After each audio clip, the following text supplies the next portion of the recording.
que tenemos.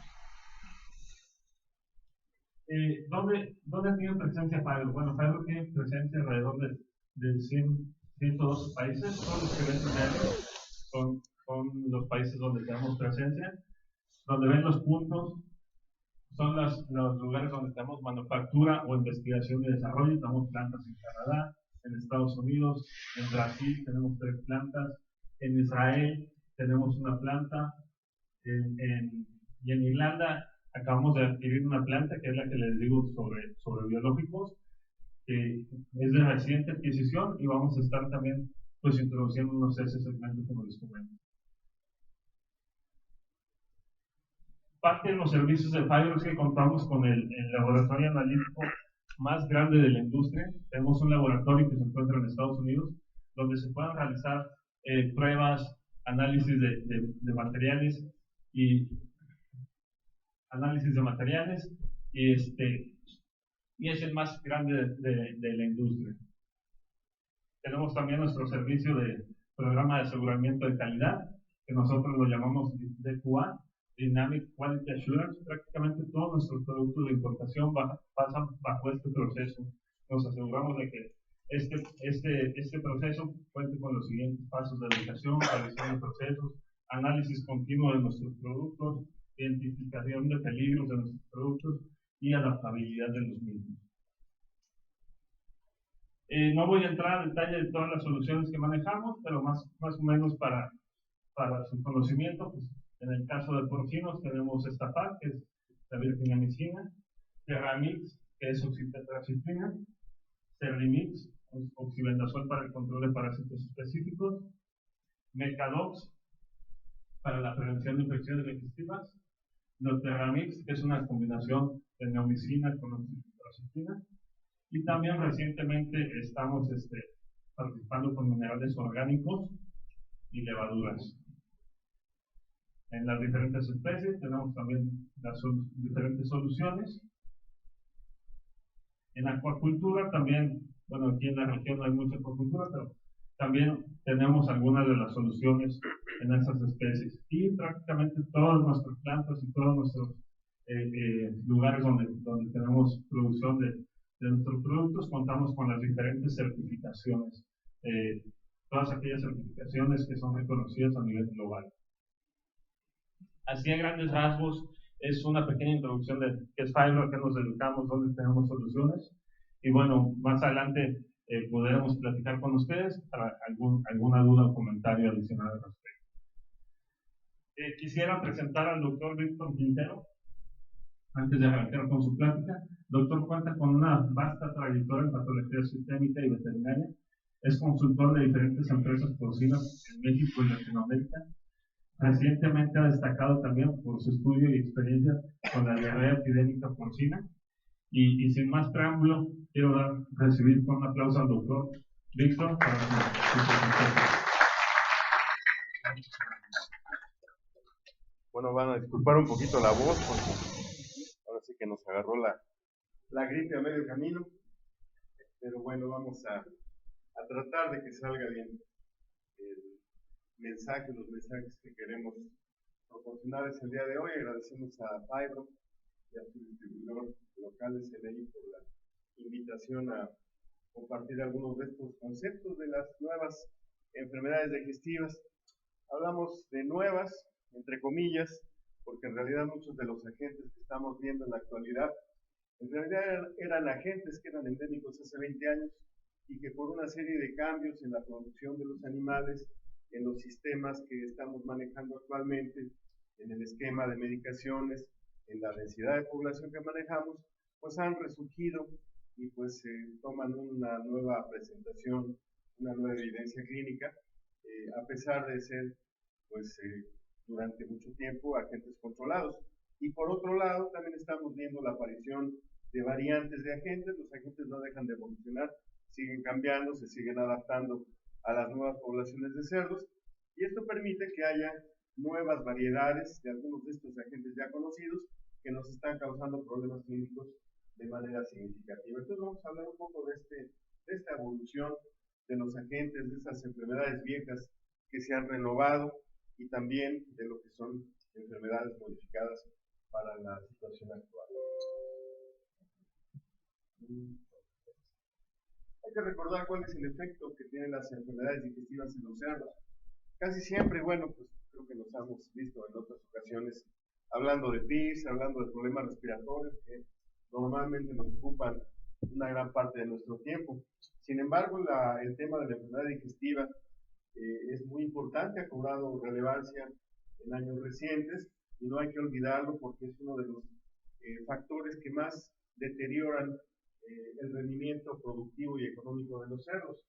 Hay que considerar que aún teniendo una enfermedad subclínica, algo que no es muy evidente a simple vista a nivel corral, pero que está presente, pues nos puede generar desde retrasos de crecimiento, algunas enfermedades como la disentería porcina, nos puede acarrear retrasos de hasta 15 días en la salida de los cerdos al mercado. Tenemos problemas de coeficientes de variación muy altos en el lote, esto es un rango de variación en los pesos de los animales que puede ser bastante amplio, y de repente vemos que en una nave podemos tener animales de 80 kilos cuando pues ya estamos vendiendo animales de 120 kilos en el otro extremo de la nave. Así se van desarrollando las curvas de pesos dentro de los corrales, y esto pues nos crea un problema. Entre más homogénea es la población, pues tendremos mayor facilidad para la venta, para la desocupación de corrales. Cuando hay problemas digestivos, generalmente tenemos cerdos muy atrasados. Es una de las características prácticamente de todas las enfermedades digestivas, pero particularmente se le ha atribuido a la ileitis porcina este fenómeno de la variabilidad en el peso de venta. Se incrementan las conversiones alimenticias. Normalmente estamos viendo en México conversiones alimenticias de 2.3, 2.4. Casualmente me toca ver animales en otros países y llegan a conversiones hasta de 2.1 con altos rendimientos. Sin embargo, y ahí cabe mencionar, aquí difícilmente alcanzamos esos parámetros, muchas veces porque tenemos esta presión de los problemas a nivel digestivo o a nivel de algún otro sistema que hace que nuestras conversiones se vayan de 2.4 a veces a 2.6, en el peor de los casos 2.8 a 3, lo cual ya representa una merma económica muy significativa por tanto gasto de alimentos. Esto, pues desde luego, relacionado a elevado costo de alimentación, aumento en días de peso a venta, lo que comentábamos, al haber retraso de crecimiento, habrá aumento en los días de pesos a la venta, aumento en los días para la llegada a peso de venta. Hay una disminución en el porcentaje de cerdos de primera, normalmente buscamos vender de primera un 95% de la nave. Sin embargo, pues con este tipo de problemas no es común, más bien es común que tengamos hasta un 80% de primeras y un 20% de cerdos de segunda, lo cual pues también es una merma económica. Además, desde luego, tendremos costos por el manejo de tratamientos, de medidas de control, o bien el costo que implica la mortalidad de los animales. Así es que el impacto económico, el impacto productivo realmente es significativo. Ahora está de moda hablar de salud intestinal, que vemos sin fin de pláticas en donde estamos comentando este concepto de salud intestinal. ¿A qué nos referimos con salud intestinal? Pues básicamente mantener la integridad del intestino a partir de establecer un equilibrio entre lo que se llama microbiota, es decir, la población de microbios que viven normalmente en el intestino. Estos además crean una relación con el sistema inmune. Hay que recordar que el órgano inmunológico más grande del organismo es precisamente el intestino. Tiene una gran superficie de contacto con múltiples células de defensa, células generadoras de inmunidad, y esto hace que esta microbiota mantenga esta relación con la inmunidad, y la inmunidad a su vez controla a la microbiota. Con ello, pues tendremos generalmente un intestino que funciona de la manera correcta.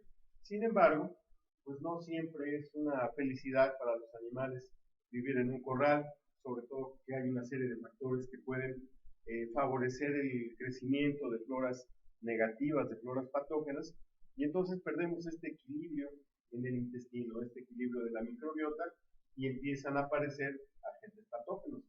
Entonces hay que considerar que en condiciones ideales, en un cerdito que vive en el campo, que vive posando en la tierra, pues teniendo gran extensión para correr y jugar, pues ese animal seguramente va a estar en la mejor condición de la microbiota intestinal. Desgraciadamente nosotros no tenemos esos cerdos.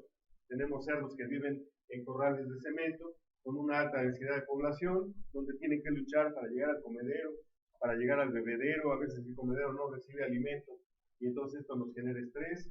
El piso de cemento pues no es adecuado para usar. Esta tendencia que tienen los cerdos de estar rascando, pues, obviamente no se da en un piso de cemento. Todo ello contribuye a que pues, la condición de vida de los cerdos en la actualidad para producción intensiva no sea natural. Por lo tanto, pues eso nos alterará el tema de la microbiota. Por eso de repente, desgraciadamente, hablamos muy bonito del equilibrio de la microbiota y todo ese rollo, pero la realidad es que trabajamos bajo condición de estrés, lo que hace difícil mantener una microbiota sana en condiciones naturales, sin uso de ningún suplemento. De ahí que nos tengamos que ir al uso de diferentes suplementos, antibióticos, controladores de la flora, para mantener estos equilibrios. Entonces, el estado de normalidad en realidad pues es difícil de alcanzarlo bajo una condición de corral en crianza intensiva. Algunos factores predisponentes de una enfermedad digestiva, y esto arranco la plática básicamente para ver qué es lo que predispone a la enfermedad, para después hablar de qué es lo que controla a las enfermedades en sus diferentes modalidades. Desde luego, arrancando con higiene y medio ambiente, si la higiene de los corrales es adecuada desde el momento en que ingresan los cerdos, pues esto nos ayuda considerablemente, porque el cerdo no tendrá una herencia de bacterias que están viviendo dentro del corral. Pero ¿cuál es la realidad? En muchas ocasiones, los lavados en los corrales de engorda llegan a ser deficientes, más aún cuando tenemos slats. Sabemos todos que lavar un slat, lavar la fosa es prácticamente imposible, entonces tenemos que estar conviviendo con herencias. La herencia microbiana de la generación anterior la va a recibir la nueva población de cerdos. Y esto, si lleva en esa flora patógena, pues tendremos el problema de una infección. Entonces, bueno, la higiene será muy importante, desde luego la condición ambiental, la conservación de la limpieza dentro de los corrales también será relevante. Desgraciadamente también sabemos que hay un problema con la mano de obra, con el diseño de corrales, sobre todo granjas antiguas que tienen corrales de cemento corrido, que no tienen otra forma de limpieza más que el jalador y estar tirando el estiércol hacia afuera. Pues obviamente ahí tendremos una alta carga microbiana. Siempre hay materia fecal en los corrales, los cerdos duermen en la materia fecal, se la comen y entonces estamos recirculando todo este tipo de microbios, tanto buenos como malos. Por otro lado, la inmunidad juega un papel muy importante. Decíamos que el sistema inmune del intestino del cerdo es el sistema inmune más extenso que tenemos en el organismo. Desgraciadamente, también es susceptible a sufrir daños por parte de agentes que afecten la inmunidad general. Un virus de Pierce, un virus de influenza, un circovirus, sobre todo el circovirus que tiene una gran afinidad por aparato digestivo, son agentes que van a bloquearnos la inmunidad intestinal y con ello permitir que la flora patógena prolifere. También, por ejemplo, la presencia de micotoxinas que directamente van a tener contacto entre la luz intestinal, la mucosa y el sistema inmune, las células de defensa que están en la mucosa intestinal, pues obviamente van a ser bloqueadas por efecto de estas micotoxinas. Y por ello, uno de los primeros problemas que tenemos cuando hay una alta tasa de micotoxinas en el alimento son problemas de diarrea. Estos van relacionados, por una parte, por el efecto irritante de la micotoxina, pero por otro lado, por la alteración inmunológica y después la alteración de la microbiota, con la proliferación de agentes patógenos. Entonces, de repente vemos un problema de micotoxinas que se refleja como una salmonelosis. Esto es debido a que hay una baja en la inmunidad intestinal. La bioseguridad externa es importante, sobre todo porque evita que lleguen agentes de otro lugar hacia nuestra granja. Nuestra granja, como quiera, tiene una microbiota ya establecida, ya sea patógena o saprófita, pero ya hay un establecimiento de microbiota. Si nosotros a través de un vehículo de rastro, a través de la introducción de animales sin cuarentena, estamos integrando nuevas microbiotas y con ello alterando el equilibrio de lo que ya existía en nuestra granja. Entonces deberemos tener cuidado con esta parte del manejo de la bioseguridad. La llegada de agentes del exterior alteran la flora intestinal de nuestra granja, de nuestros cerdos. Y lo mismo la bioseguridad interna. Actualmente promovemos el uso de lavados de botas antes de entrar a cada nave de cerdos, aún siendo cerdos de engorda. Lo que pasa es que uno de los principales mecanismos de transmisión de enfermedades de una nave a otra son las botas, finalmente son bacterias fecales. El lavado de botas entre una y otra nave nos permite reducir el intercambio que hay de microbios entre una nave y la otra. Los programas de erradicación de disentería, por ejemplo, se basan mucho en esta limpieza, en este manejo de herramientas, de ropa, de botas exclusivas para cada nave. De manera que evitamos que los cerdos más grandes contaminen a los más pequeños a través de estos elementos mecánicos que van arrastrando las bacterias de mayor edad a menor edad. Si logramos romper este ciclo de contaminación, estaremos un paso adelante en el control o en la erradicación de este tipo de enfermedades. Entonces, bioseguridad interna también es importante. La limpieza para movernos dentro de la engorda. Entrar a reemplazos es relevante, sobre todo porque traen otra microbiota, una microbiota diferente. Hablamos mucho de adaptación de reemplazos para problemas de PIRS, para problemas de influenza, pero rara vez hablamos de la adaptación del reemplazo a la propia microbiota de la granja a nivel intestinal, que también será importante. Eventualmente, por eso, utilizamos el procedimiento de dar feedback, de dar heces de cerdas de la granja a las cerdas que están llegando, para adaptarlas a esa nueva población microbiana. En el caso de las engordas, aunque ya no es tan común, pero sí todavía vemos personas que engordan cerdos y que compran lechones de diferentes lugares. El riesgo que siempre acarrean es que de cada lugar que llegan los cerdos, pues traen una microbiota diferente y potencialmente un agente patógeno diferente. Así es que estas mezclas de cerdos de diferente origen generalmente implican tener desafíos intestinales muy comunes. Inocuidad de los alimentos, es decir, qué tan limpio está el alimento que les estamos suministrando. Esto pues, va desde el lado de las micotoxinas, qué tan limpio de micotoxinas está nuestro alimento. Ya sabemos que en la actualidad es imposible tener un alimento libre de micotoxinas. Las condiciones medioambientales, el cambio climático, las variaciones en las lluvias, ha hecho que el grano tienda a estar contaminado de hongos prácticamente desde que está creciendo en la tierra. Entonces, pues ante ese panorama es muy difícil eliminar completamente una micotoxina. Lo único que podemos hacer es más o menos controlarlas, pero no eliminarlas por completo. Es muy difícil que alguien me diga que recibir un grano 100% libre de micotoxinas. La verdad es que eso prácticamente no lo vemos. Entonces, pues desde ahí podemos tener una contaminación, y ni qué decir de una contaminación potencialmente por salmonela, inclusive no desde los ingredientes, sino ya en el alimento terminado. Cuando hay ratas en las bodegas, las ratas contaminan el alimento y con ello tendremos una contaminación de los cerdos. Lo mismo con los perros, con los gatos, con las aves. Siempre tenemos posibilidad de contaminar los alimentos de diferentes formas. Desde luego, la contaminación extrema puede ser el uso de escamochas o de desperdicios de alimentos que van a predisponer a la llegada de otros agentes infecciosos. La contaminación del agua en México se ha vuelto un problema bastante grave. Podemos hablar que la zona de los Altos de Jalisco, por ejemplo, prácticamente no hay pozo que mostremos que no tenga salmonela. Entonces, pues ya sabemos que de antemano les estamos dando a los cerdos en el agua salmonela. Y aquí, pues a lo mejor no contamos más las rancheras, por la historia de producción que tenemos aquí en La Piedad, pues obviamente la contaminación de mantos freáticos debe ser elevada. No se ha hecho el enterramiento de cadáveres en fosas de cemento o recubiertas de plástico. Normalmente se entierran al suelo, a la tierra tal cual, y eso tiende a hacer contaminación de manto freático. Los estercoleros que vemos muchas veces en las granjas, pues lo mismo. Las descargas de agua también van a contaminar finalmente fuentes de agua limpia, convertirlas en agua contaminada. La triste realidad es que pues, nos es muy difícil controlar este tipo de situaciones. Y pues ni qué decir de las descargas de agua de humanos y de otras especies. Entonces, la tendencia a la contaminación del agua también es muy elevada. Y pues siempre tendríamos que estar haciendo análisis de agua para ver qué calidad tiene nuestra granja.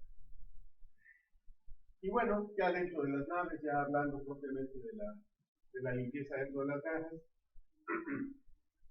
pues obviamente no siempre tenemos la posibilidad de limpiar correctamente una nave para eliminar totalmente las excretas. Y pues no es raro que encontremos este tipo de naves en donde los cerdos ya están en etapa de finalización por la densidad de población que manejamos actualmente, pues de repente ya los cerdos no caben. Y si no caben los cerdos, pues menos va a caber el cuate que va a ir a limpiar ese piso. Y además aquí es un piso de cemento. Entonces, por eso los cerdos están batidos, porque en realidad aquí ya no hay una división entre zona limpia y zona sucia. Ya todo es zona sucia. Es muy difícil limpiar esto ya con los animales de este tamaño, por lo tanto, pues la tasa de contaminación será muy elevada. Y luego nos preguntamos por qué los cerdos se nos mueren de Clostridium en la finalización. Por otro lado, pues los niveles de estrés que manejamos en este tipo de corral pues son muy altos, ¿no? Si queremos meter en 80 centímetros un puerco de 120 kilos, pues obviamente nos va a ser muy difícil, el cerdo no va a estar cómodo, por lo tanto estará estresado, estará sucio y tendrá problemas de acceso a los comederos. Entonces, bueno, ese es un problema de limpieza dentro de nave. Entre más grandes los cerdos, se vuelve cada vez más complicada la limpieza de corral. Fallos en los sistemas de ventilación, humedad excesiva, calor. Todavía encontramos gente que le gusta tener a los cerdos bien finalización con las cortinas cerradas, según para que no les dé aire. El problema es que si no les da aire, pues las cargas microbianas dentro de la nave son considerables. Obviamente predispone a problemas respiratorios, pero también el calor, la humedad y la mala ventilación predisponen a una proliferación microbiana de bacterias intestinales. Entonces también esto favorece la contaminación por bacterias entéricas, patógenas, dentro de la misma nave. No tenerla bien ventilada incrementa el riesgo de infecciones intestinales. Hablamos ya de la alta densidad de población. El uso de las charcas, inclusive de los cochipollos, que también es otro factor que ayuda a mantener una contaminación fecal alta. Pues la ventaja de las charcas, pues ya sabemos, ¿no? Tenemos nuestro extremo de charca y los cerdos se van a bañar, se limpian de alguna manera. Sin embargo, pues vemos que todos los cerdos toman agua de la charca. Obviamente la charca está llena de estiércol y los cerdos están tomando constantemente el estiércol de todos los hermanos de corral, y a veces son charcas compartidas con todos los excrementos de toda la nave. Entonces es un sistema que, aunque nos ayuda en el tema de higiene del corral, porque evita que se encascare demasiado, se mantiene la zona seca y la zona húmeda adecuadamente, pues siempre será un factor de contaminación el tener la charca como un agua de bebida para los cerdos. Pero bueno, desde luego, si nos ponen a pensar o a elegir qué preferimos, esto o esto, pues a lo mejor nos vamos por esto que da un poquito de confort, ¿verdad? Siempre y cuando no se sature excesivamente el corral. Aquí, por ejemplo, este es un cochipollo, que pues ya la verdad es que el cochipollo no tiene nada, se les olvidó renovar la paja, entonces la paja ya se vuelve un lodo que está dentro de los corrales, y porque es imposible mantener el nivel de limpieza. También para hacer este tipo de sistemas hay que considerar el costo que implica manejar esas cantidades de paja. Hay gente que no le quiere gastar tanto, pone muy poquita paja y aquello acaba hecho un lodazal. La otra que comentábamos, todavía hay gente que da sus productos, por ejemplo este corral, aquí les dan mortalidad de pollo. Entonces pues avientan los pollos adentro del corral, los cerdos se encargan de pelarlos, trocearlos, comérselos. Desgraciadamente, los pollos son altamente transmisores de salmonela. Entonces, este tipo de granjas, donde aprovechan mortalidades, normalmente tienen problemas de salmonela endémica. Así que bueno, habrá un conflicto ahí de manejo microbiano del sistema. Otros factores, sobre todo factores estresantes, periodos de ayuno por no servir alimentos a tiempo. Recuerden que el cerdo pues, siempre está buscando qué comer, entonces cuando no hay alimentos se estresa excesivamente y esto predispone a una situación de enfermedad. Hablamos ya de alimentos contaminados por otros agentes, este tipo de subproductos, escamochas, mortalidades, todo esto es un factor de contaminación elevado. Ya hablamos también de la contaminación de mantos freáticos. Y otra cosa que podemos tener, contaminación de tinacos y tuberías. ¿Cuántos no tenemos una cisterna abierta en donde pues, a lo mejor es una cisterna de 20, de 40 mil litros abierta y que de repente cuando nos asomamos pues, hay ratas, hay pájaros muertos, hay un montón de basura, hay insectos, hay todo tipo de cosas dentro del agua que obviamente están contaminando a los animales. Y bueno, pues el lavado siempre será importante, en la medida de lo posible, lavar lo mejor posible la nave, eliminar todo lo que es residuos bacterianos, sobre todo lo que se llama biofilm, que es una cobertura líquida que recubre a las bacterias y que las protege contra limpiezas deficientes. Cuando hay un detergente bueno, a concentraciones adecuadas, el biofilm se destruye y de esa manera las bacterias también se destruyen. Si no logramos hacer esto, si no usamos un detergente para romper la capa de biofilm, pues será muy difícil eliminar las bacterias y estas contaminarán a los cerdos que van a entrar al corral. Y así, pues muchas veces nos dicen, pues es que siempre tengo diarrea en el estético. Va uno al estético, lo que pasa es que nunca está bien lavado. Nada más le echan agüita y medio le quitan el estiércol y con eso. Y obviamente, pues cada generación hereda los mismos microbios a los siguientes. Y por lo tanto, pues la diarrea se hace eterna. Muy difícil romper esos ciclos si no hay un lavado enérgico con buenos detergentes, buenos desengrasantes y un adecuado procedimiento de limpieza. Y bueno, al final siempre nos preguntamos si realmente quedó limpia la nave. Desgraciadamente, cuando hay slats, les decía, es muy difícil hacer un lavado perfecto. Si no desmontamos comederos, si no quitamos chupones, también será muy difícil eliminar toda la flora microbiana. Los equipamientos en las naves, pues desde luego tienen la tendencia a mejorar el confort de los animales. Sin embargo, pues hay que evaluar siempre nuestra granja que también estamos manejando nuestros sistemas de ventilación, ya sea que manejemos cortinas, tubos de aireación, cuántos comederos tenemos, si los chupones son los adecuados, si el agua es la adecuada, el tipo de chupón que usamos. Por ejemplo, es muy común que utilicen comederos seco húmedo y por recomendación de los vendedores no le ponen chupones externos. Toda el agua se la tiene que tomar aquí y en realidad pues sí se requiere una línea de chupones para favorecer el consumo de agua de los animales. Si no, genera una situación de estrés excesiva, sobre todo en climas calientes. Y bueno, pues lo ideal a lo mejor es tener un sistema de ventilación automatizada. Sin embargo, pues aún en corrales de este tipo, con ventilación forzada con extractores, con paredes húmedas y demás, los errores en la ventilación también nos cuestan estrés y enfermedades. El slab pues es otro problema, ya sabemos que esto nunca se lava perfectamente. Otro modelo, estas naves completamente cerradas que dependen totalmente de un extractor, en donde pues lo mismo, ¿no? Desgraciadamente por la rotación que tenemos de animales, muchas veces este tipo de instalación se hace muy difícil de lavar porque nos dan muy poco tiempo entre la desocupación de cerdos y el nuevo llenado. Así es que pues un lavado de este tipo de naves siempre es complicado. Eso lo sabemos y lo consideramos como un factor predisponente. Bueno, es un acercamiento de los pollos, los cerdos que comen pollos o bien cerdos que comen escamosos. Siempre con una tendencia a contaminar a los cerdos.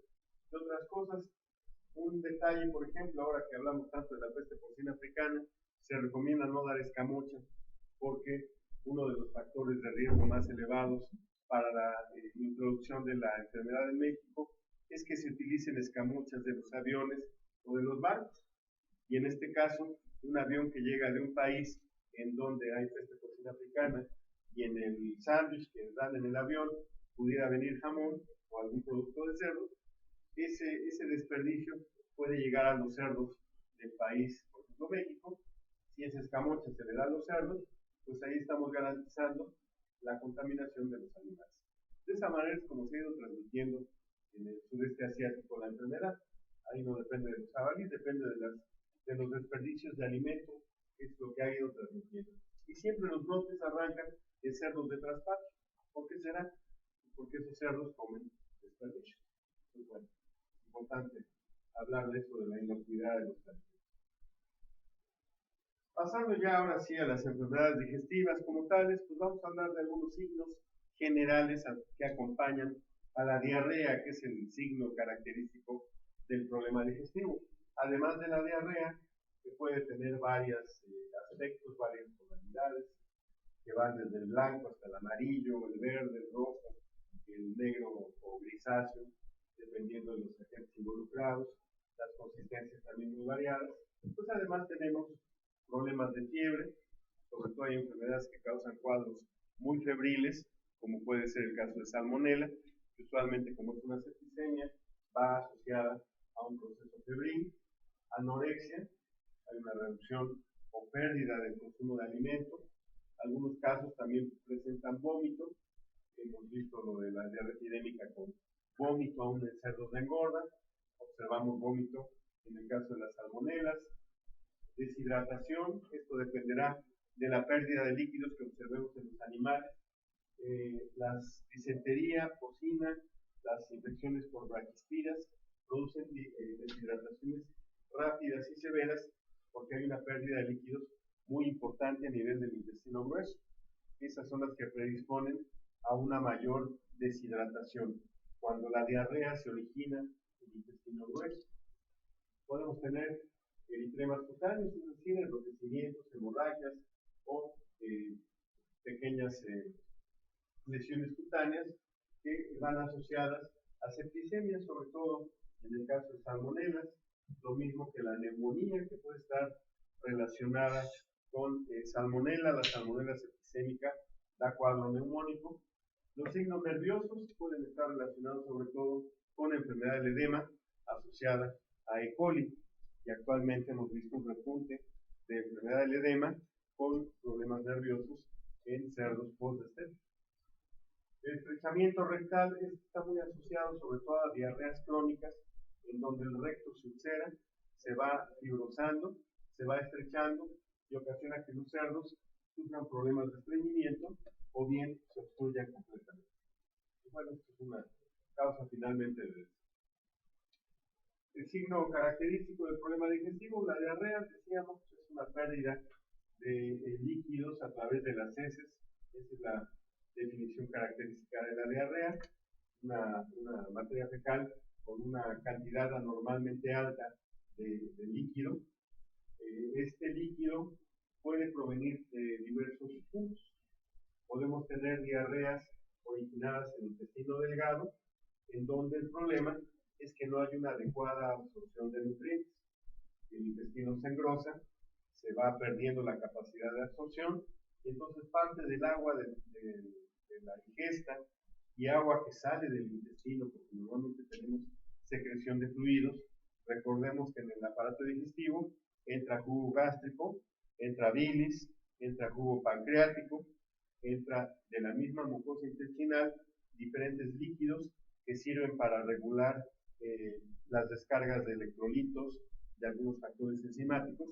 Todo este intercambio de líquidos dentro del intestino se puede ver alterado si el intestino está engrosado. Y en este caso, pues se pierde la capacidad de absorción de este fluido y se irá en las heces formándonos estas diarreas. Generalmente son diarreas entre pastosas y líquidas, un contenido moderado de agua. ¿Por qué? Porque el intestino grueso se encarga de absorber una parte importante del líquido que va en las heces. Sin embargo, cuando hay problemas en el intestino grueso, ahí sí, sobre todo en el caso de espiroquetas de braquispiras, vamos a tener más bien una secreción de líquidos hacia el colon. Este líquido se pierde en la diarrea y estos se llaman diarreas de hipersecreción. Hay una salida de fluidos hacia la luz intestinal y por ahí se pierde todo este líquido corporal, concluyendo en un caso de deshidratación.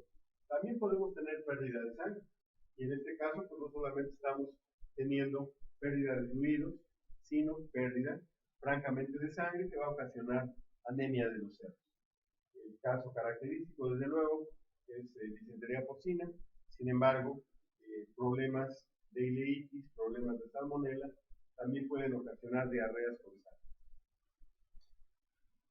Una técnica básica para una revisión de aparato digestivo, porque esto siempre da flojera, la verdad que revisar un aparato digestivo siempre es un poco enfadoso, sobre todo si queremos desarmarlo, porque esto siempre complica mucho la revisión. En realidad la revisión que en lo particular hago es bastante sencilla. Tomamos con una mano el colon, particularmente el ciego, este es el saco ciego, con la otra mano tomamos el estómago, sacudimos el intestino y lo tiramos en el piso o en la mesa, de manera que el ciego quede en la parte superior, encima de todo. El estómago va a quedar a un lado y de esa manera el intestino se acomoda solo. Tenemos el estómago, la primera porción del intestino, que es el duodeno, aquí generalmente está el páncreas. Después vamos a tener la primera mitad del intestino delgado, que constituye el yeyuno. La última porción, esta parte, es el ilion, llega hasta donde está el ciego, ahí se comunican, en la válvula iliocecal. Después tenemos el saco ciego, y ya lo que sigue son las espirales del colon, el intestino grueso. De esa manera podemos tener una visión general del aparato digestivo y podemos ubicar en dónde está el daño. Si el daño está en el intestino delgado, en el intestino grueso, en el ciego, si específicamente tenemos daños en el ganglio mesentérico, o bien nada más en el ilion y el colon, el yeyuno está bien. Ahí podemos ubicar en dónde están las lesiones intestinales. Y esto nos da una parte del diagnóstico, porque los agentes tienden a afectar una porción específica del intestino. Aquí vamos a hablar brevemente de los siguientes temas. Vamos al final a ver diarrea por virus de P, muy brevemente, causado por un alfa coronavirus, el síndrome de enterocolitis del destete, algo que estamos comentando, porque es un cuadro que estamos viendo recurrentemente en las granjas, del cual pues no teníamos evidencia en años pasados, lo estamos viendo más en la actualidad. De hecho, no tenemos agentes definidos, sospechamos de Clostridium, sin embargo, también coli puede estar involucrado en este cuadro. Salmonela, hay dos salmonelas importantes, Salmonella collaris, que es la septicémica del cerdo, y otro grupo de salmonelas que se llaman enteritis, que son sobre todo salmonelas de contaminación de alimentos por otras especies, o por los mismos cerdos con salmonelas de baja patogenicidad. También un cuadro muy común de salmonela. Ileitis porcina, causada por lausones intracelulares. Esta afecta sobre todo la parte del niño. Vamos a ver síndrome entérico por circovirus tipo 2, también otro cuadro que estamos viendo cada vez más frecuentemente. Síndrome hemorrágico intestinal por Clostridium, la llamada tripa roja. La disentería porcina, causada por Brachyspira y disenteria, y la espiroquitosis intestinal, por un nuevo agente, no es que sea nuevo, sino que se ha empezado a manifestar con más frecuencia, que es Brachyspira pilosicoli, y que nos da una serie de cuadros diarreicos parecidos a la disentería, pero sin sangre. La diarrea es muy parecida, el cuadro que vemos en el cerdo, tanto clínico como la necropsia, es parecido, sin embargo no hay el sangrado que hay en la disentería. Eso nos ayuda a diferenciar un poquito Perdón. Vamos a hablar, para empezar, de síndrome de enterocolitis del destete. Les voy a explicar un poco por qué llamamos este síndrome así. En la actualidad, del año pasado para acá, estamos viendo un problema recurrente en cerdos que están básicamente entre la fase 3 de un preiniciador o francamente en el iniciador. Hablamos de cerdos de 15 a 30 kilos, a veces hasta un poquito más, en donde el cuadro que observamos es básicamente muerte súbita.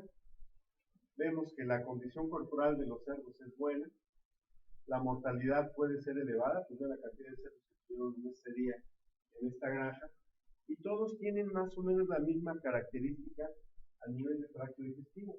Normalmente el aparato respiratorio está en buenas condiciones, no presenta alteración, pero si vamos a aparato digestivo, todos los cerdos presentan distensión gastrointestinal severa, tanto estómago y sobre todo intestinos, particularmente el colon, muy inflamados, llenos de gases.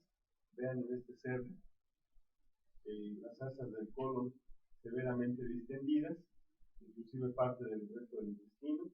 Aquí vemos sobre todo intestino delgado, aquí vemos también el colon también muy inflamado, parte del intestino rojizo, francamente hemorrágico.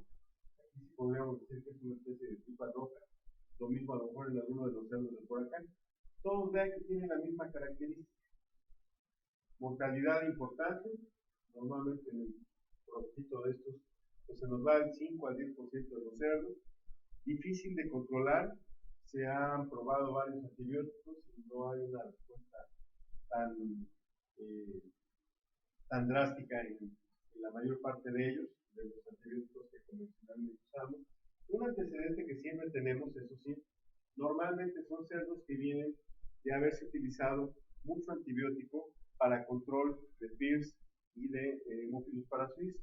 Con frecuencia traen altas cargas de amoxicilina, altas cargas de tirmicocina, y con ello, pues después de que se interrumpe el tratamiento o aún dentro del mismo proceso de tratamiento, empieza a aparecer este fenómeno. Algunos cerdos presentan signos nerviosos previos a la muerte. Caen postrados, empiezan a patalear, a las horas están muertos. Algunos otros, muerte súbita. Algunos presentan diarrea, una diarrea pastosa previa a la muerte, normalmente 24 horas antes de morir. Muchos cerdos, desde luego, se recuperan de la diarrea, pero algunos acaban con este problema de mortalidad. Entonces, conclusión, pues básicamente es un problema de lesiones intestinales, tanto congestivas como hemorrágicas, pero todas con distensión severa del tracto digestivo, lo cual nos sugiere que se trata de un proceso de clostridiasis. Sin embargo, en muchos de las identificaciones bacterianas que tenemos en el intestino, se ha identificado también E. coli, sobre todo cepas de E. coli toxigénicas, como la cepa O159, la O147, la O141, que son bacterias que afectan básicamente en el destete y antes generaban lo que se llamaba enfermedad del edema. Algunos de estos cerdos con cuadro nervioso sugieren básicamente enfermedad del edema. Entonces, como que una combinación entre colis patógenas de la etapa del destete, algunos serotipos, y clostridios. Algunos cerdos presentan hemorragias, esto nos sugiere más una clostridiasis, una tripa roja. Algunos otros no, simplemente distensión gastrointestinal severa, sobre todo a nivel de colon, a nivel de cielo. La diarrea es un poco específica, una diarrea semilíquida o pastosa que mancha los corrales. Otro aspecto semejante, es complicado hacer el diagnóstico de esta enfermedad o de este cuadro. Podemos hacer PCRs para detectar toxinas de coli, normalmente encontramos positividad. También hacemos PCR para Clostridium y llegamos a encontrar toxinas de Clostridium involucradas en esto. Si hacemos raspados de la mucosa intestinal, encontramos Clostridium. Sin embargo, pues es muy difícil reproducir la enfermedad, por lo tanto, todavía estamos ante la etapa de una presunción que se trata de una combinación bacteriana en el destete, posiblemente derivada de un uso excesivo de antibióticos. Aquí el intestino abierto, con una hemorragia severa, el intestino cerrado, aparentemente hemorrágico. Este no está hemorrágico, pero está muy inflado. Pues bueno, un cuadro que habrá que poner atención y habrá que ver cómo se maneja este tipo de cuadros. Los hemos manejado en estas situaciones básicamente con acidificantes en el agua. Ahí los acidificantes nos han dado una respuesta razonablemente buena. Normalmente utilizamos algún antibiótico corrector de la flora intestinal. Usamos colistina con bacitracina. hemos utilizado también el producto de los señores, el Micador, más o menos ha habido respuesta para el control de este problema. Hemos tenido que eliminar la amoxicilina para evitar este antibiótico que está alterando la flora intestinal, y de esa manera pues ya logramos corregir esto. Entonces aquí estamos en estas paradojas de cuál antibiótico usamos, el que controla el parasuis o el que controla los problemas digestivos. En realidad parece que entre los dos hay cierta incompatibilidad con variaciones en la flora intestinal. Pues bueno, es un caso en donde se nos planteamos por si tienen alguna situación de este tipo de mortalidad por cuadro digestivo en la etapa del iniciador. Salmonella es una enfermedad vieja que ha recobrado vigencia, básicamente, uno por la disminución considerable del uso de antibióticos, sobre todo en la etapa de crecimiento hacia adelante, y con ello, pues, nuevamente la proliferación de salmonelas. La otra, decíamos, la contaminación del agua, que es muy común en muchos lugares del país, y con ello, pues, tendremos una difusión de la gente. La otra es la transmisión vertical. Recordemos que las cerdas van a contaminar a los lechones y estos manifiestan el problema ya en el engorde. Tenemos dos tipos de salmonela: Salmonella cholera suis, que sería la septicémica, la que va acompañando a muchos de los agentes inmunodepresores. Recordamos cuando existía la fiebre porcina clásica, que el principal agente secundario a esa fiebre porcina clásica era Salmonella cholera suis. La otra variante, Salmonella entericidis, que es una variante exclusivamente intestinal, se adquiere ya sea por herencia, por la transmisión que dan las madres, o bien la podemos tener a partir de la contaminación del alimento y el agua por fauna nociva. Sobre todo las ratas tienen la capacidad de contaminar los alimentos, contaminar el agua, y con ello tener este problema de desarrollo de salmonelas a nivel de intestino. Salmonella se multiplica sobre todo en la parte del ilion y en las primeras porciones del colon, un poquito más ubicua en su posición, se extiende más en el intestino, da una diarrea generalmente de color amarillo mostaza al inicio, que puede tornarse en una diarrea rojiza cuando hay presencia de sangre, sobre todo cuando se trata de Salmonella cholera suis o de Salmonella typhimurium que reciben los animales, los cerdos de las ratas. El cuadro clínico que observamos, aparte de la diarrea color mostaza, evidencia a nivel perineal, los cerdos que se van desgastando debido a la diarrea crónica y se van adelgazando considerablemente. Algunos desarrollan orejas moradas, trompa morada, eritema cutáneo, es decir, hemorragias en la región ventral. Esto, sobre todo, ya nos sugiere un cuadro de salmonelosis septicémica por cólera suis. En los corrales igualmente vemos estas diarreas en algunos cerdos que no se ven en tan mala condición. Sin embargo, se ven las diarreas que van de mostaza a verdoso o bien ligeramente global. Cuando hacemos la necropsia, pues generalmente vemos lesiones en la mucosa intestinal. Siempre abrimos el ciego. Aquí vemos la válvula ileocecal. Vemos una irritación severa de la mucosa del ciego. Lo mismo, parte del colon muy irritado, con algunas zonas ulceradas, redondeadas, aquí hemorrágicas. Y lo mismo podemos ver en el intestino delgado. El crecimiento del linfonodo mesentérico está relacionado a un desafío inmunológico por parte de la salmonela. Este ganglio crece en presencia de muchas enfermedades intestinales. Es un monitor que nos dice, bueno, había un problema en el intestino, no nos dice cuál, pero nos sugiere. Si nosotros armamos el rompecabezas, podemos considerar que el crecimiento del linfonodo fue por algo, y aquí pudo haber sido precisamente por el desarrollo de salmonelas en el tracto digestivo. Y estos poquitos blancos se constituyen el tejido linfoide que está tratando de descender al intestino y muchas veces se contamina por las mismas salmonelas. La mucosa puede estar recubierta de este material fibrinoso, de estos depósitos amarillos bien adheridos a la mucosa. Siempre abrimos intestino. Cuando vemos este tipo de depósitos, los enjuagamos con agua. Si el depósito se queda, es muy probable que sea fibrina pegada a la mucosa intestinal. Si logramos desprenderla con agua que corre, es simplemente restos de alimento. Pero aquí vamos viendo que la fibrina se va organizando y va formando estas rueditas que corresponden a úlceras ya bien delimitadas. Este es más un tipo de Salmonella enteritis. Y estas son las salmonelas características de cólera suiza, la lesión tipo botón, también en la mucosa del ciego, en la última porción del intestino delgado o en el colon. Y se ven los círculos de color amarillo con un centro de color negro.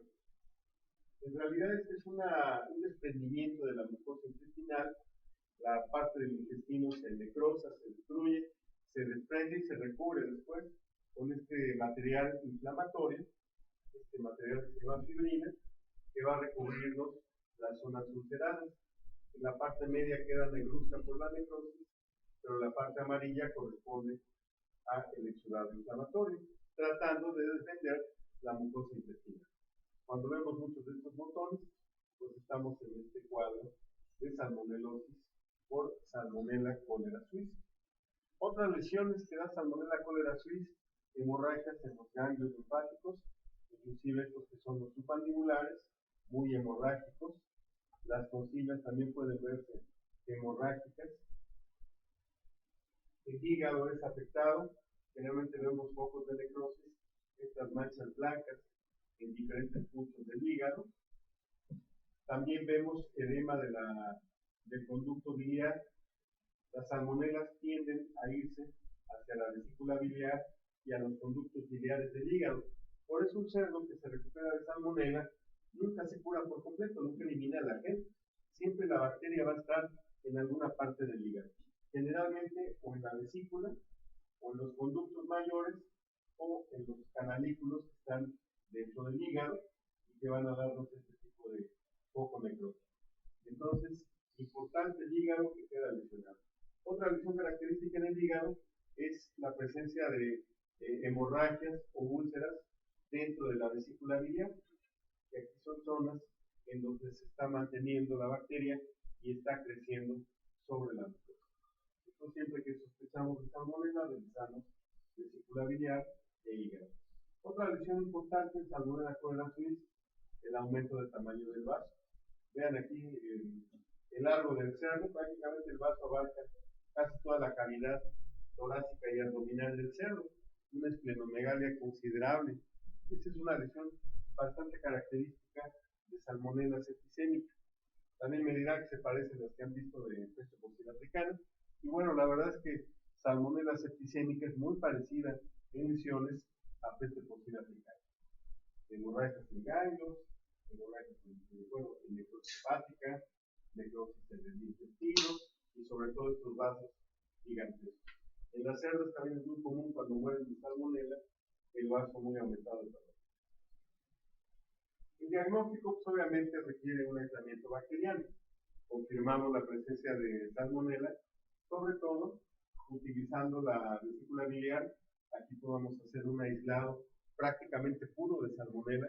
Cuando sospechamos de estos casos, preferimos aislarlo de la vesícula biliar.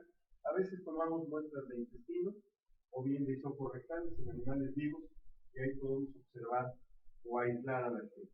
No es difícil aislar salmonela, casi cualquier laboratorio lo logra. Ya para terminar, un conjugado de las lesiones de salmonela, sobre todo las úlceras botonosas, ulceración de la mucosa intestinal severa, a veces hay gastritis hemorrágicas, neumonía, con manchas hemorrágicas en lóbulos caudales, vasos aumentados de tamaño, y los riñones generalmente también presentan petequias. Otra lesión que se parece a peste porcina africana, pero salmonella también nos da de manera característica. Petequias, no tanto la mancha clarita, pero sí las hemorragias.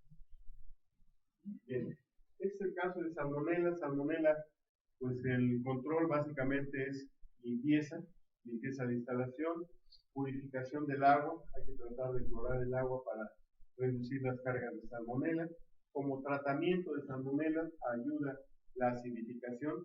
Recuerden que todas las bacterias gram negativas son susceptibles a ser controladas a partir de medios ácidos. Todos los acidificantes coadyuvan al control de salmonela, al control de E. coli, aparte de la posible medicación. Para el caso de salmonela, pues los antibióticos que siguen siendo útiles, pues son los de antaño, la verdad. La sulfamethoxazón trimethoprim funciona bastante bien para salmonelas, sobre todo para salmonelas septicémicas, la ciprofloxacina en el alimento, la norfloxacina. Todos estos bactericidas ayudan a controlar salmonelas, sobre todo los cuadros septicémicos. Algunos otros antibióticos nos ayudan también a reducir la carga microbiana a nivel de la microbiota, sobre todo salmonelas. Manteniendo un control de la microbiota se reduce la presencia de salmonelas. Entonces, básicamente es un control a través de antibióticos y a través de agua medical. Hay una vacuna, hay vacuna viva, por vía oral, funciona bastante bien. Ahora, el espectro de esta vacuna se reduce a Salmonella cholera suis, aunque tiene cierto efecto benéfico de generar inmunidad inespecífica en el intestino y puede ayudar para el control de otras salmonelas, fundamentalmente está enfocada a Salmonella cholera suis.